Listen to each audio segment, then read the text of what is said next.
Welcome back to Steel Trenches. This channel is still small but growing steadily, and if you have been following along, thank you. Today's discussion is a little different. It's about India's budget of 2026-27. And this discussion matters because it sits right at the intersection of everything we've been talking about recently. We've been talking about execution, simplification, and the ability of a state to deliver outcomes, not just intent. Let me say this upfront. This is not a flashy budget. It's not designed to excite markets for a week or dominate headlines for a day. It is a consolidating budget presented in a volatile global environment. And that choice tells us something important. Look around. Growth is uneven. Geopolitics is unstable. Trade is fragmenting. Technology is disrupting faster than institutions can adapt. In such moments, governments can be tempted to overspend, overpromise, and oversignal confidence. This budget resists that temptation. The budget is measured, prudent, restrained. Now, restraint is often mistaken for a lack of ambition, but in reality, restraint is often a bet on credibility.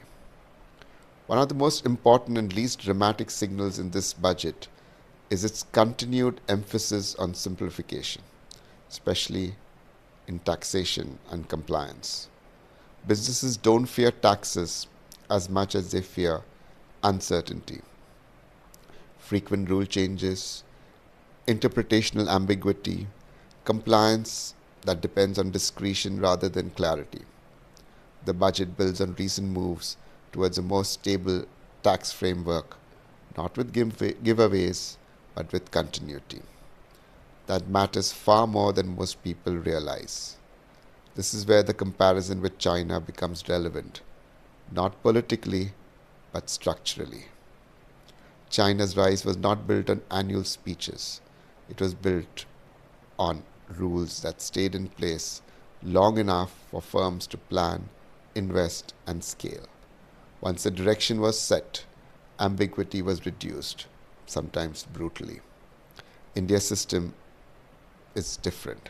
It is democratic, contested, plural. But predictability is not incompatible with democracy. The budget suggests an awareness that execution needs fewer surprises, not more announcements and amendments. Digital systems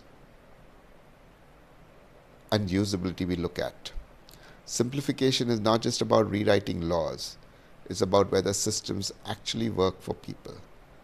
The budget's emphasis on public digital platforms, including in agriculture and citizen services, reflects a recognition that usability is policy. A regulation that exists only on paper is not reform. A system that actually people can navigate is. Manufacturing and industrial capacity remains central in the budget. The budget continues support for electronics, supply chains, and production-linked incentives, not as stimulus, but as capacity building. One lesson from China is worth remembering here. Its large domestic market allowed firms to produce, fail, iterate, and improve before exporting. India's approach is slower and noisier, but the intent to deepen manufacturing capability is visible. Again, intent is not the issue. Execution will be. Another theme running quietly through this budget is human capital in the form of education, skilling, applied research. China's manufacturing success was underpinned by a tight link between engineering institutes and industry. India has brilliant engineers. What we struggle with is institutional alignment and accountability.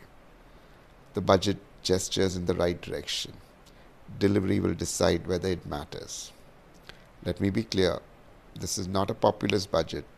It's not a market-pleasing budget.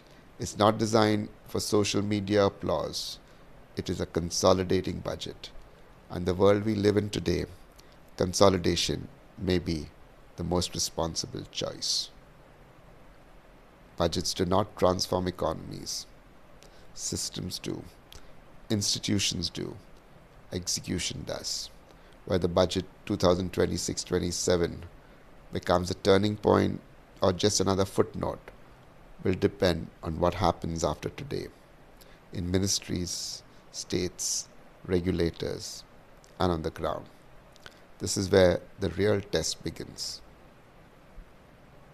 If you value conversations that go beyond slogans and headlines, please consider subscribing to Steel Trenches.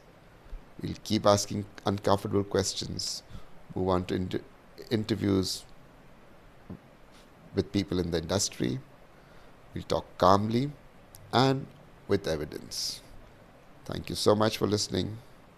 This is Danish Elias from Steel Trenches, signing off. Have a wonderful day. Thank you.